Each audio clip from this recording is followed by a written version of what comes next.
ഞാനിപ്പടം രാവിലെ തന്നെ കാണാൻ പോയായിരുന്നു കോട്ടയം അനശ്വര തിയേറ്ററിൽ. പക്ഷെ ഷോ നടന്നില്ല, ഞാൻ മാത്രമേ ഉണ്ടായിരുന്നുള്ളൂ. പിന്നെ ഉച്ചയായപ്പം ചുമ്മാ ഒന്നും കൂടി പോയി നോക്കിയതാ. അപ്പോൾ ഒരു 5-6 പേരോടെ ഉണ്ടായിരുന്നു. പിന്നെ ഒരാളും കൂടെ വന്നു. അങ്ങനെ 7 പേരെ വെച്ചിട്ട് അവർ ഷോ നടത്തി. Thanks to Anaswara theatre management. ഞാനവിടെ ചോദിച്ചപ്പോൾ ഇന്നലെ ഈ പടം റിലീസ് ആയതാണെങ്കിലും ഇന്നലെയും ഷോ ഒന്നും നടന്നില്ല, ആരും ഉണ്ടായിരുന്നില്ല. ഇന്ന് ഉച്ചയ്ക്കാണ് ആദ്യത്തെ ഷോ നടന്നത് എന്നറിഞ്ഞു. ആളൊന്നുമില്ല. ഇതൊക്കെയാണ് ഇപ്പൊ മിക്ക തിയേറ്ററിലും മിക്ക സിനിമകളുടെ അവസ്ഥ. The running man, Edgar Wright direct ചെയ്ത് ഗ്ലെൻ പവൽ പ്രധാന വേഷത്തിൽ വന്ന ഈ ഇംഗ്ലീഷ് സൈഫൈ ആക്ഷൻ ത്രില്ലർ സിനിമയെ കുറിച്ചാണ് ഇന്ന്.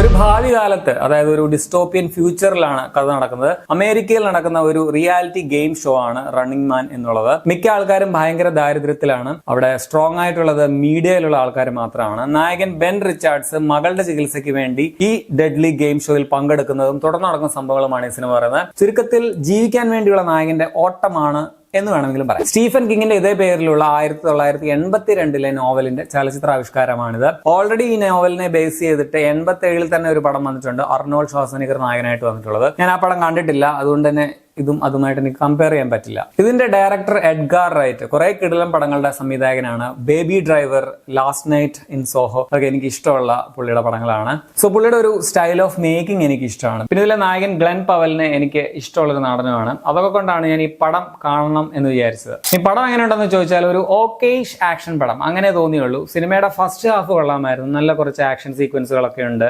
അത്യാവശ്യം ത്രില്ലിംഗ് ആയിരുന്നു. സെക്കൻഡ് ഹാഫിൽ പടം കുറച്ച് ഡൗൺ ആയിട്ട് വല്ലാതെ സ്ലോ ആയി, അതുപോലെ പുതുതായിട്ടോ അല്ലെങ്കിൽ കാര്യമായിട്ടോ ഒന്നും സംഭവിക്കുന്നില്ല. അങ്ങനെ വലിയ സുഖമില്ലാതാണ് പോയത്. ക്ലൈമാക്സ് ജസ്റ്റ് ഓക്കെ ആയിരുന്നു എന്ന് പറയാം. ഈയിടെ കണ്ട സ്റ്റീഫൻ കിങ്ങിന്റെ തന്നെ ദ ലോങ് വാക്ക് എന്ന പടം, അതും ഇതുപോലെ ഒരു ഗെയിം ആയിരുന്നു, ഒരു ഡെഡ്ലി ഗെയിം ആയിരുന്നു. അത് പഴയ കാലത്താണ് നടക്കുന്നതെങ്കിൽ ഇത് ഭാവിയിൽ നടക്കുന്ന കാര്യങ്ങളാണെന്ന് മാത്രം. ബാക്കി റൂളൊക്കെ തെറ്റിച്ചാൽ ആൾക്കാർ ചാകും, അങ്ങനെയുള്ള ഐറ്റംസ് ഒക്കെ സെയിം ആണ്. സോ അങ്ങനെ ഒരു സിമിലാരിറ്റി രണ്ട് പടങ്ങൾ തമ്മിൽ വന്നു. ആക്ഷൻ കൊറിയോഗ്രഫി, ആക്ഷൻ സീനുകളൊക്കെ കൊള്ളാം, എന്റർടൈനിങ് ആയിരുന്നു. ബെൻ റിച്ചാർഡ്സ് ആയിട്ട് വരുന്നത് ഗ്ലെൻ പവലാണ്. നല്ല പെർഫോമൻസ് ആണ്. എന്ന് വെച്ചാൽ ഓട്ടം, ദേഷ്യപ്പെടൽ, അടി, ഇടി, വെട്ട്, കുത്ത് ഇതൊക്കെയാണ് മെയിൻ. അല്ലാതെ എക്സ്പ്രഷൻ ഇട്ട് മരിച്ച് അഭിനയിക്കേണ്ട സംഭവങ്ങളൊന്നും ഇല്ല. സ്റ്റിൽ വളരെ നമുക്ക് ഒരു ഇഷ്ടം തോന്നുന്ന ഒരു ലൈക്കബിൾ ആയിട്ടുള്ള ഒരു നായക കഥാപാത്രമാണ്. സത്യത്തിൽ പുള്ളിയുടെ ഒരു 1 മാൻ ഷോ ആണ് ഈ പടം എന്ന് പറയാം. വേറെ ക്യാരക്ടേഴ്സിനൊന്നും അത്രയ്ക്ക് പ്രാധാന്യമൊന്നും ഇല്ല. പിന്നെ വില്ലൻ റോളിലെ ജോഷ് ബ്രോലിനാണ് വരുന്നത്, പുള്ളി കൊള്ളാമായിരുന്നു. പിന്നെ നമ്മുടെ കോഡ, അതുപോലെ ഈ അടുത്തിടെ വന്ന ടാസ്ക് സീരീസിൽ നായികയായിട്ട് വന്ന എമിലിയ ജോൺസ് ഒരു ചെറിയ റോളിൽ വരുന്നുണ്ട്, പുള്ളിക്കാര്യം കൊള്ളാമായിരുന്നു. ഇതിന്റെ ടെക്നിക്കൽ സൈഡിൽ ക്യാമറ എഡിറ്റിംഗ്, വിഷ്വൽ സൈഡൊക്കെ ഓക്കെ ആണ്. CJ വർക്ക്സും ഡീസന്റ് ആണ്. മ്യൂസിക് തുടക്കത്തിൽ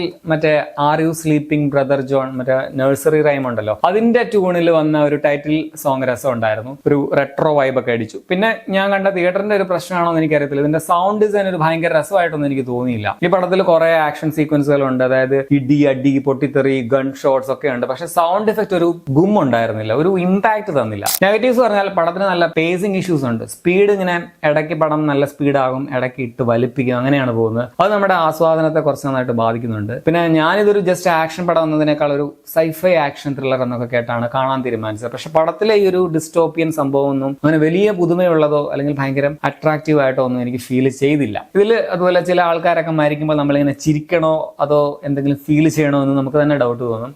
കോമഡി ആയിട്ട് കാണിച്ച പല കാര്യങ്ങളും അത്രയ്ക്ക് നന്നായിട്ടൊന്നും വർക്കായില്ല. മൊത്തത്തിൽ ഇതിന്റെ ഒരു ഇമോഷണൽ കണക്ഷൻ തീരെ കുറവ് എന്നത് തന്നെ പടത്തിന്റെ ഒരു മെയിൻ പോരായ്മയാണ്. സോ ആകമൊത്തം ടോട്ടലിൽ ഒരു ആവറേജ്, ഒരു ഓക്കേഷ് ആക്ഷൻ പടം എന്നേ തോന്നിയുള്ളൂ. കണ്ടിരിക്കാം, അത്രേ ഉള്ളൂ. വലിയ പുതുമയോ ഗംഭീരമായിട്ടോ അങ്ങനെയൊന്നും തോന്നിയില്ല. ഞാനൊരു 2 മാസം കഴിഞ്ഞ് ഈ പടത്തിന്റെ കഥ മിക്കവാറും മറന്നു പോകാനാണ് ചാൻസ്. അങ്ങനെ ഓർത്തിരിക്കാൻ മാത്രവും സിനിമയിലില്ല. പടം നിങ്ങൾക്ക് തിയേറ്ററുകളിൽ കാണാം. 2 മണിക്കൂർ 13 മിനിറ്റാണ് സിനിമയുടെ റൺ ടൈം. എ റേറ്റഡ് മൂവിയാണ്, കുറച്ച് വയലൻസ് ഒക്കെ ഉണ്ട്, അതുകൊണ്ട് അത് ഓർക്കുക. അപ്പോൾ നിങ്ങൾ ഈ പടം കണ്ടുള്ളവരാണെങ്കിൽ നിങ്ങളുടെ അഭിപ്രായം കമന്റിൽ രേഖപ്പെടുത്തുമല്ലോ. ശരിയാണ്.